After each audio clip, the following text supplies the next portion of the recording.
January 22, 1943. Point Cruz, Guadalcanal. The air was thick with the stench of rotting vegetation and death. Second Lieutenant John George pressed his cheek against the checkered walnut stock of his Winchester Model 70 and steadied his breathing. Through the glass of his Lyman Alaskan scope, he watched a Japanese sniper shift position in a banyan tree 400 yards away. The enemy marksman had killed 3 Marines that morning alone. George exhaled slowly, felt the familiar resistance of the trigger, and squeezed. The crack of the rifle echoed across the jungle. The Japanese soldier tumbled from the branches and crashed through the undergrowth below.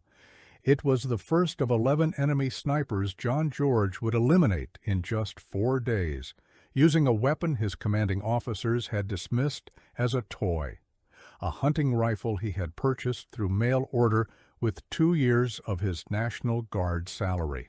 This is the story of how one man's obsession with marksmanship and a civilian sporting rifle helped change the tactics of jungle warfare in the Pacific Theater.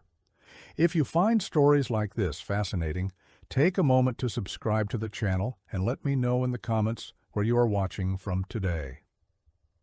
John George grew up in Illinois during the 1920s and 30s, a time when marksmanship was considered both a practical skill and a respected sport.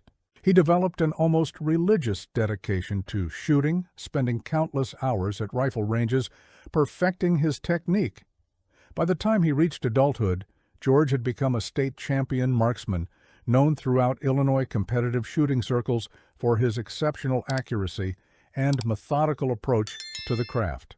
He joined the Illinois National Guard, where his skills drew immediate attention. But George was not content with the standard military firearms. He had studied ballistics, understood the limitations of iron sights at extended ranges, and believed that precision shooting required precision equipment. With 2 years of his National Guard pay carefully saved, George ordered a Winchester Model 70 from a catalog. The rifle arrived in a wooden crate, and when he opened it, he knew he had made the right choice. The Winchester Model 70 was considered by many shooters to be the finest bolt-action sporting rifle ever manufactured. Its controlled round feed action was smooth and reliable. The trigger broke cleanly. The barrel was capable of exceptional accuracy. George mounted a Lyman Alaskan scope on the rifle, a 4-power telescopic sight, designed for hunters pursuing game in the wilderness of Alaska. Together, the rifle and scope formed a precision instrument capable of placing shots with surgical accuracy at ranges well beyond what standard military rifles could achieve. When the United States entered the war after Pearl Harbor, George was commissioned as a second lieutenant and assigned to the 132nd Infantry Regiment of the American Division. He informed his superiors that he intended to bring his personal rifle to war. The reaction was immediate and dismissive. Captain Morris ordered him to leave what he called the mail-order sweetheart in his tent and carry a real weapon. Fellow platoon leaders told him that a sporting rifle had no place in modern warfare. The military had invested millions of dollars developing and issuing the M1 Garand, a semi-automatic rifle that gave American infantry a significant advantage in firepower over the bolt-action rifles carried by Japanese soldiers. What possible use could there be for a civilian hunting rifle with a scope? George tried to explain that the Garand, while excellent for most infantry combat, lacked the precision necessary for long-range engagements. The standard iron sights were adequate at typical combat ranges, but against hidden enemies at extended distances, a scoped rifle in the hands of a trained marksman could make a decisive difference. His arguments fell on deaf ears. When the 132nd Infantry shipped out for the Pacific, George's Winchester remained behind in a warehouse in Illinois. He spent the voyage to Guadalcanal watching other soldiers clean their Garands, while his own weapon sat thousands of miles away. But George was not a man who accepted defeat easily. He submitted a request through military mail channels to have the rifle forwarded to him in the combat zone. The 132nd Infantry arrived on Guadalcanal in November 1942. joining the brutal campaign to secure the island from Japanese forces. The Marines had landed in August and established a perimeter around Henderson Field, the vital airstrip that made Guadalcanal strategically important.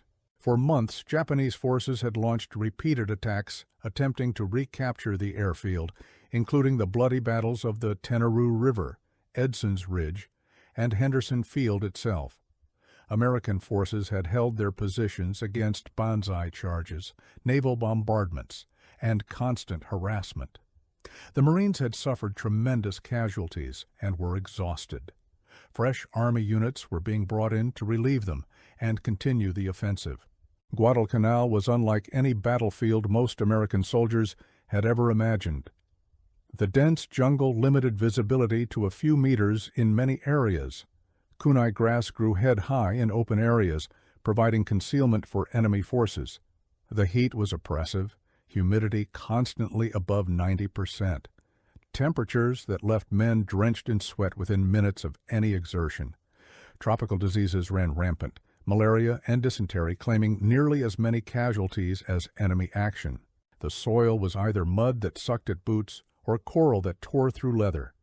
Insects swarmed constantly, mosquitoes, flies, ants that bit and stung and made every moment of rest a torment. And everywhere, hidden in the trees and the underbrush, Japanese snipers waited. The Japanese military had developed sophisticated sniper tactics that proved devastatingly effective in the jungle environment. Snipers climbed into the tops of palm trees and banyans, concealing themselves among the fronds and branches where they were almost impossible to spot from the ground. They tied themselves to tree trunks to prevent falling if wounded. They wore camouflage and smeared their faces and hands with mud. Some remained in position for days, surviving on minimal rations, waiting for high-value targets. When they fired, the sound echoed through the jungle, making it nearly impossible to determine the shooter's location. A single sniper could pin down an entire platoon, killing soldiers one by one while the Americans fired blindly into the trees. The standard American response to snipers was suppressive fire. When a sniper opened up, infantry would spray the suspected location with Garand fire and bar bursts. Sometimes this worked. Often it did not. The Japanese snipers were patient and disciplined. They would fire one shot, then remain motionless for minutes or even hours before firing again. They targeted officers, radio operators, medics, anyone whose death would disrupt American operations. The psychological effect was as devastating as the physical casualties. Soldiers became paranoid, afraid to move, constantly scanning the trees for threats they could not see. Unit cohesion suffered. The advance slowed. George's regiment was thrown into the fighting soon after arrival.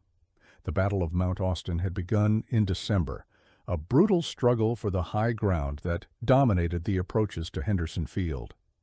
Japanese forces had fortified positions on the mountain, dug into bunkers and trenches that made them nearly impervious to direct assault.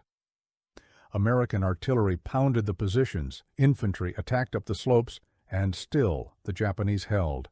The terrain made every advance a nightmare.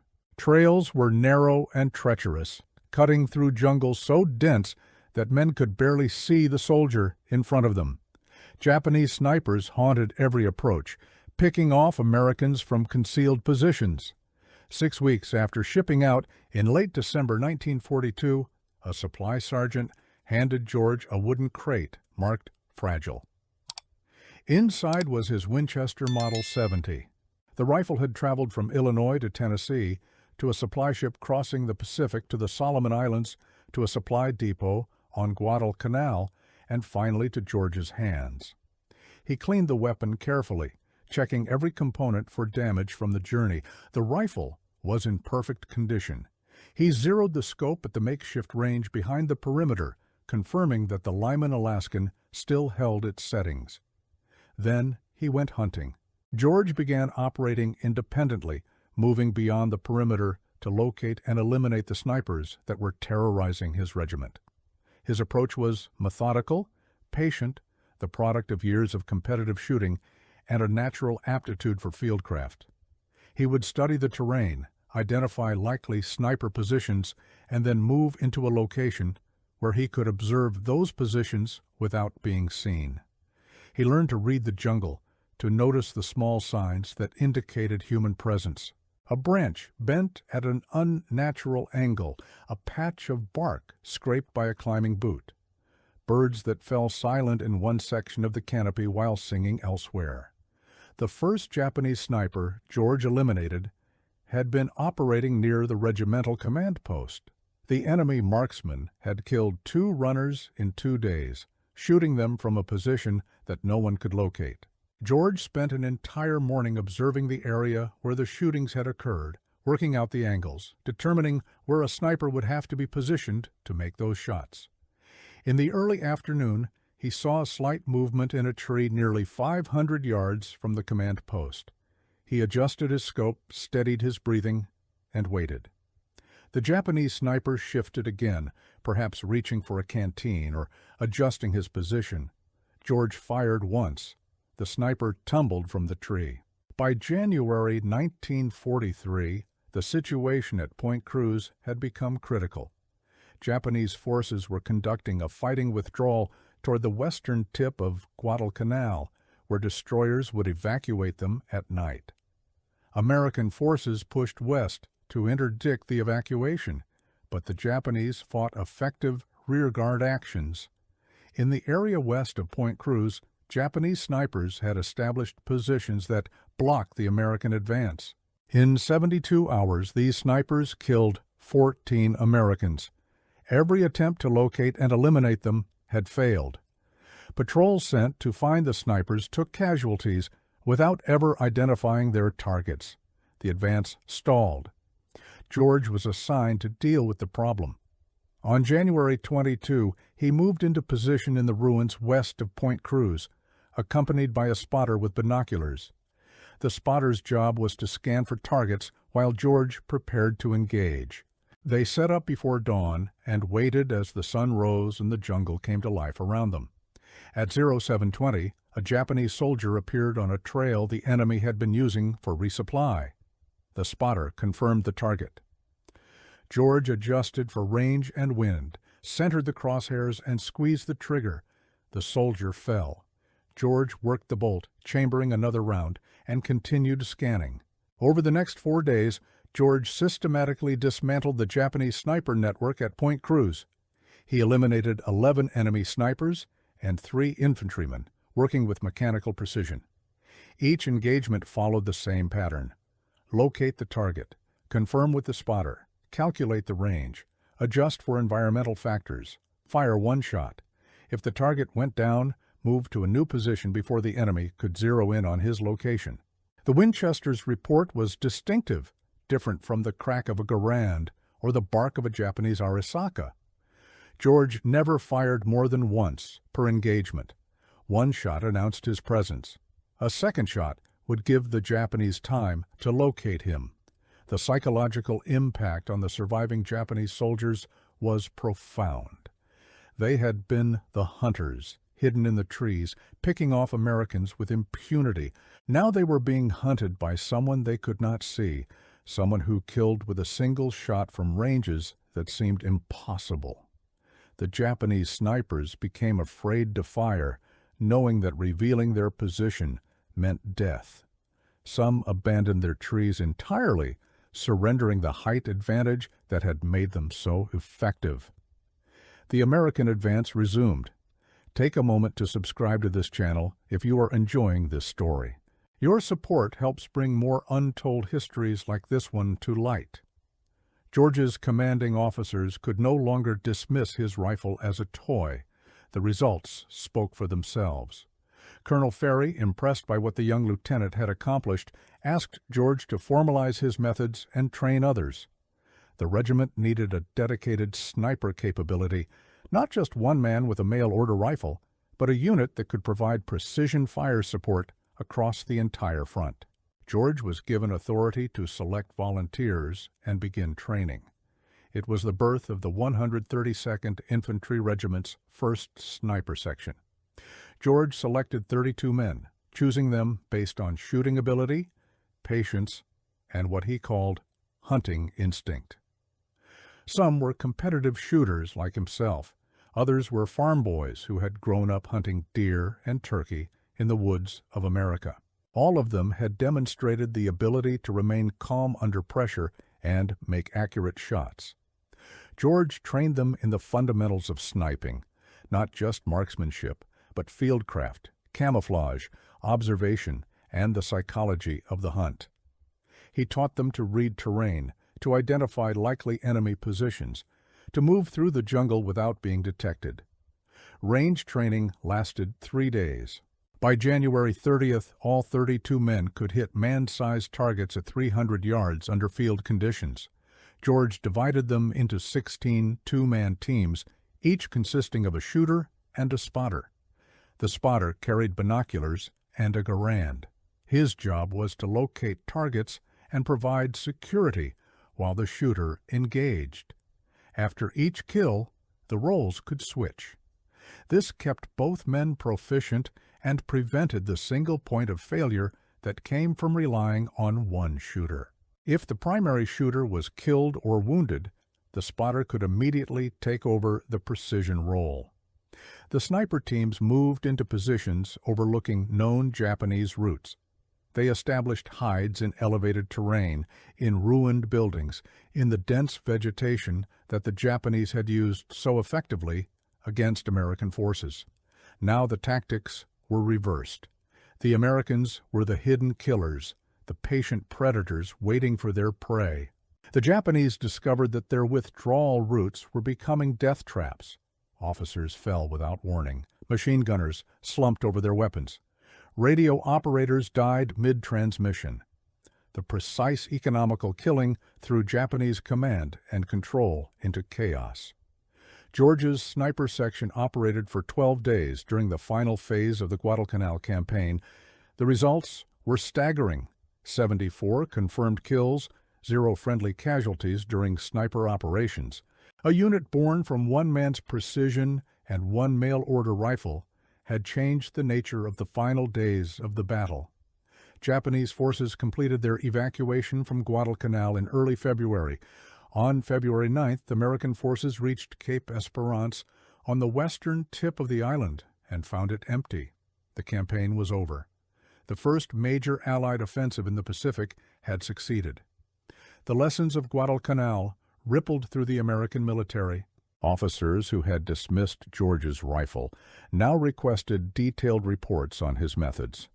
The concept of dedicated sniper units, which had been neglected in American doctrine between the wars, gained new urgency. George's demonstration that a single skilled marksman with the right equipment could eliminate multiple enemies while suffering no casualties himself was exactly the kind of asymmetric advantage that military planners sought.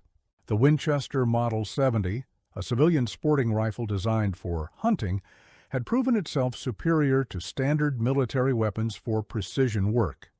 George received a recommendation for the Bronze Star from Colonel Ferry, but the war was not finished, and George was not the kind of soldier who sought rear area assignments. When he heard about a volunteer unit being formed for a dangerous mission behind Japanese lines in Burma, he stepped forward. The unit was the 5307 Composite Unit Provisional, codenamed Galahad. History would remember them by another name, Merrill's Marauders, after their commanding officer, Brigadier General Frank Merrill. The situation in Burma was desperate. Japanese forces had occupied the country since early in the war, cutting the Burma Road, the narrow supply route that had kept China in the fight. The only way to resupply Chinese forces was by air, flying over the Himalayas on what pilots called the hump, one of the most dangerous air routes in the world. Allied planners determined that a land route had to be reopened. That meant clearing the Japanese from northern Burma. British General Ord Wingate had developed the concept of long-range penetration groups, small units that could march deep behind enemy lines, disrupting Japanese communications and supply lines. The 5307 would apply these tactics with American soldiers. In February 1944, Approximately 2,750 marauders, divided into 3 battalions, entered Burma. They faced a 1,000-mile march over the Patkai Range, a brutal series of mountains covered in dense jungle, and into the heart of Japanese-held territory. The conditions were even worse than Guadalcanal. Monsoon rains turned trails into rivers of mud. Tropical diseases spread through the ranks, dysentery and malaria, incapacitating men who had survived every combat engagement. The mules that carried supplies and heavy weapons died by the dozens, their loads distributed among exhausted soldiers. George adapted his Winchester for the new conditions. The rifle had performed well on Guadalcanal, but that had been relatively short-range work with regular resupply. Burma meant patrols lasting weeks, every ounce of equipment carried on a soldier's back through some of the most difficult terrain on Earth. He replaced the Lyman Alaskan scope with a lighter Weaver model, reducing the weapon's weight by 8 ounces. In jungle warfare, 8 ounces could be the difference between keeping pace with the column and falling behind to die alone. The Marauders' mission was to cut behind Japanese forces, destroying supply dumps, ambushing reinforcements, and generally creating chaos that would allow conventional forces to advance. They fought a series of running battles, appearing from the jungle to strike Japanese positions, then vanishing before the enemy could respond in force. At Walaubum in early March, they attacked the main Japanese supply base in northern Burma, destroying ammunition and equipment that would have sustained enemy operations for months. The Japanese were caught completely off guard. They had not believed that American forces could operate so deep in their territory.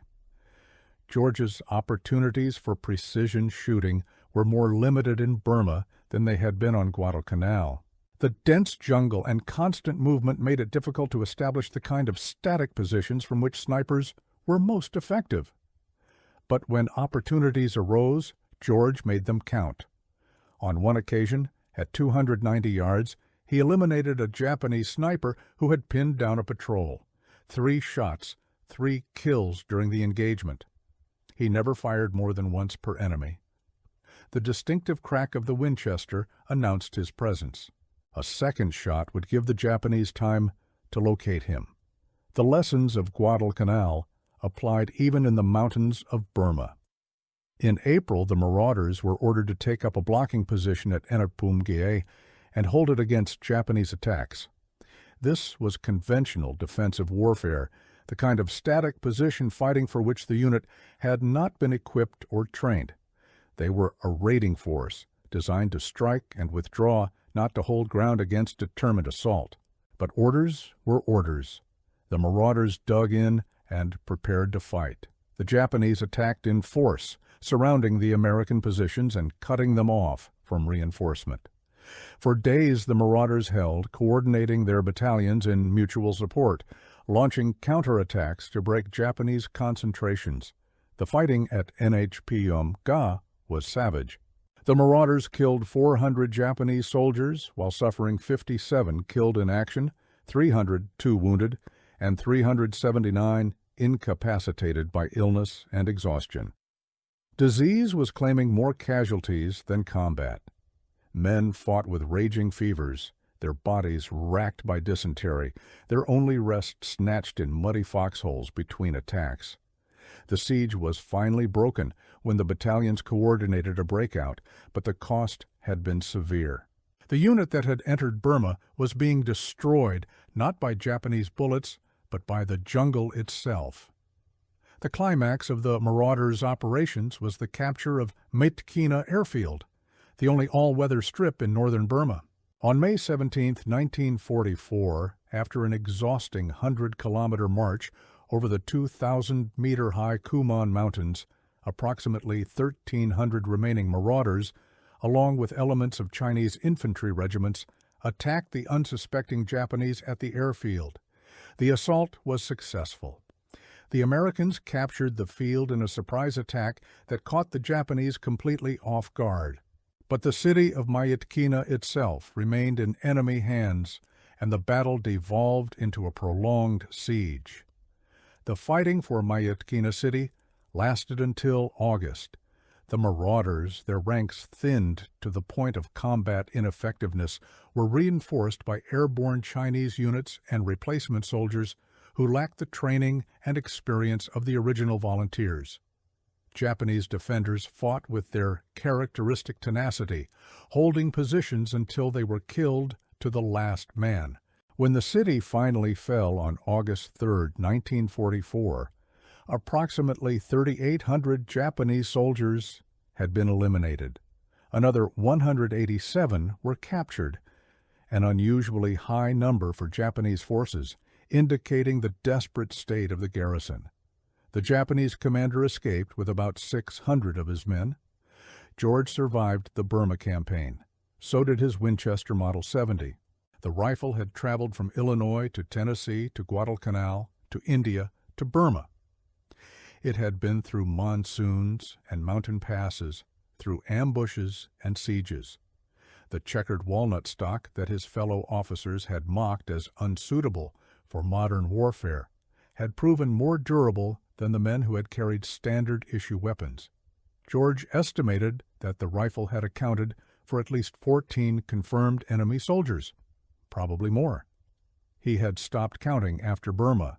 The numbers mattered less than the fact that he was still alive, still carrying the weapon he had chosen over the objections of everyone in authority. After Burma, George was assigned to stateside duties, including a period at Fort Benning, Georgia, where he shared the lessons he had learned in two of the most brutal campaigns of the Pacific War. He taught the principles of jungle movement, independent operations, and long-range engagement. He emphasized the importance of patience, of understanding that a sniper's greatest weapon was not his rifle, but his mind. The ability to remain still for hours, to control breathing and heartbeat, to wait for the perfect shot while enemy soldiers passed within arm's reach, these were skills that could not be mass-produced. They had to be developed through careful training and refined through experience. The military establishment was beginning to understand what George had known before the war began. Standard infantry tactics that worked on European battlefields were not suited to the jungle. The mass firepower that characterized American doctrine was often counterproductive in environments where the enemy could not be seen. What was needed was precision, the ability to identify and eliminate specific threats without expending thousands of rounds of ammunition. A single sniper team properly trained and equipped could achieve effects that required an entire platoon using conventional tactics. The lessons were slowly being codified into doctrine. The Winchester Model 70 became the de facto sniper rifle of American forces in the Pacific.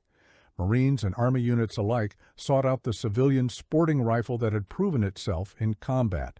The Marine Corps eventually standardized on the Model 70 with uninertal scopes for sniper operations, a configuration that remained in service through the Korean War and into Vietnam. Carlos Hathcock, the legendary Marine sniper with 93 confirmed kills in Vietnam, carried a Winchester Model 70. The lineage stretched directly back to John George and his mail-order rifle on Guadalcanal.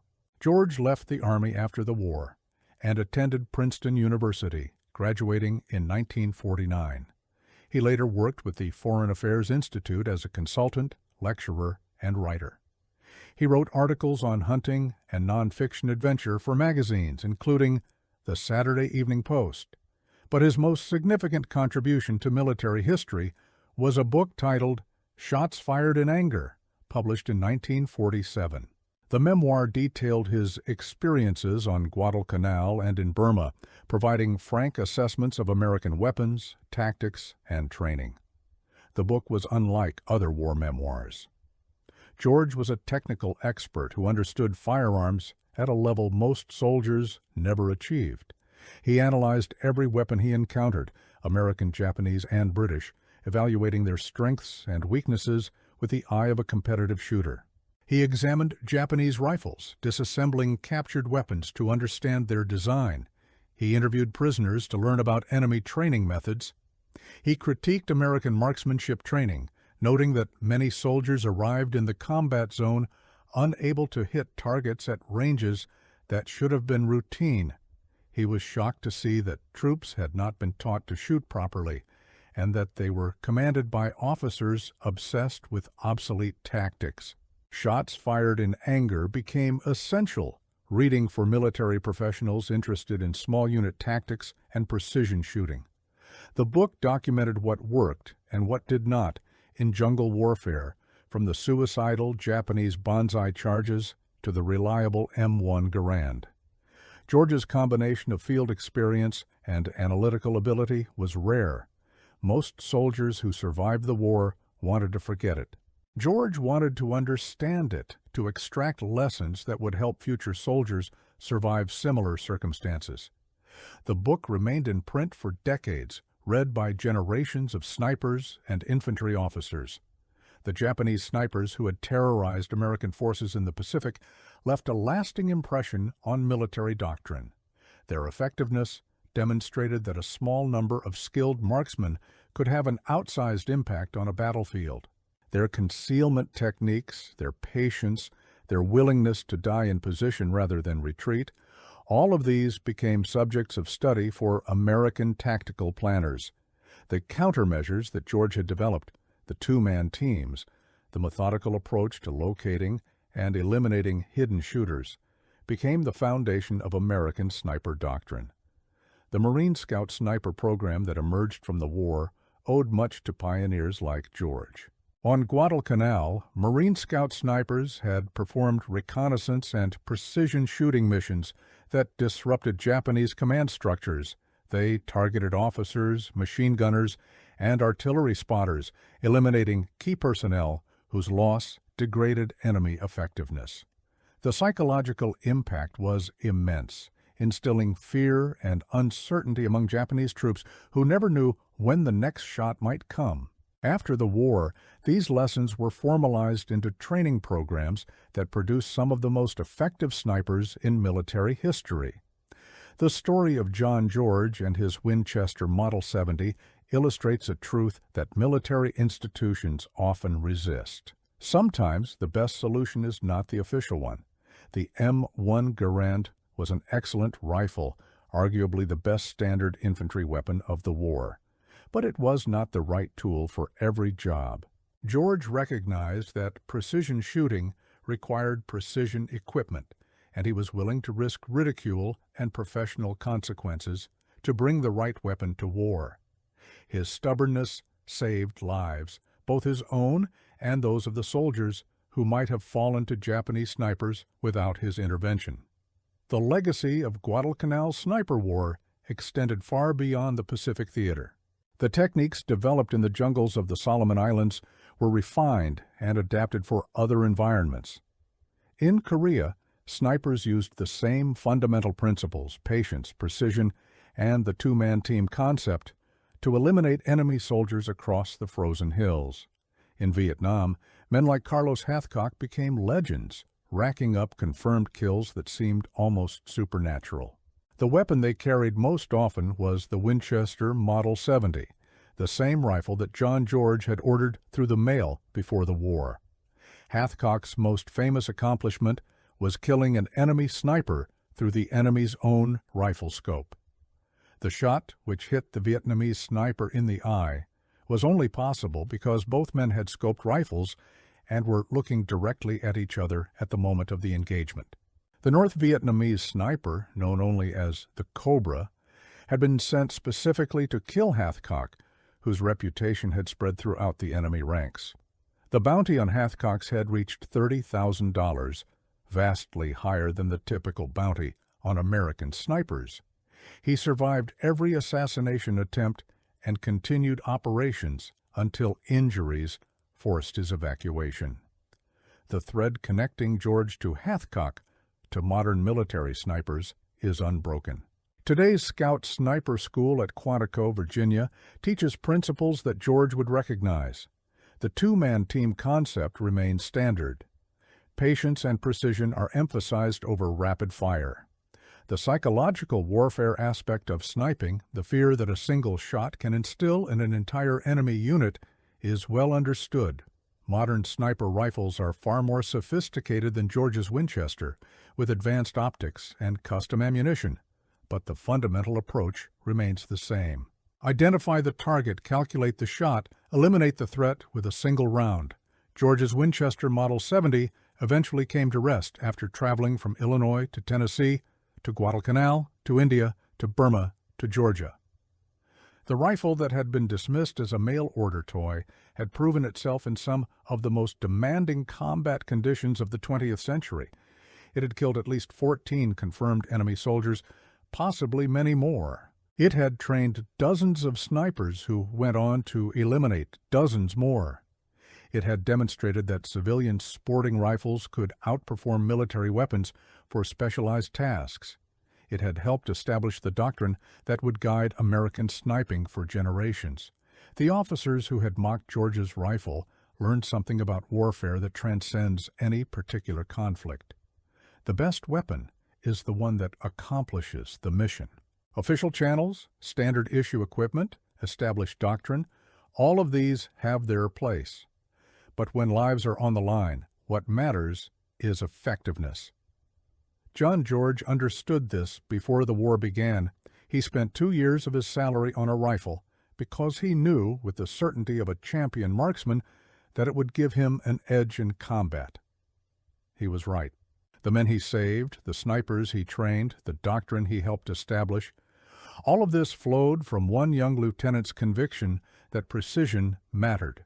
The jungles of Guadalcanal have long since reclaimed the battlefields where George hunted Japanese snipers. The ruins west of Point Cruz are overgrown, the trenches filled with vegetation, the bones of the fallen absorbed into the earth. Henderson Field is now an international airport, serving the peaceful commerce of the Solomon Islands. But the lessons learned in that sweltering hell endure. When modern snipers sight through their scopes and control their breathing and wait for the perfect moment, they are following in the footsteps of a young lieutenant from Illinois who refused to accept that his mail-order rifle was unsuitable for war. If this story moved you, consider subscribing to the channel and sharing your thoughts in the comments. Until next time.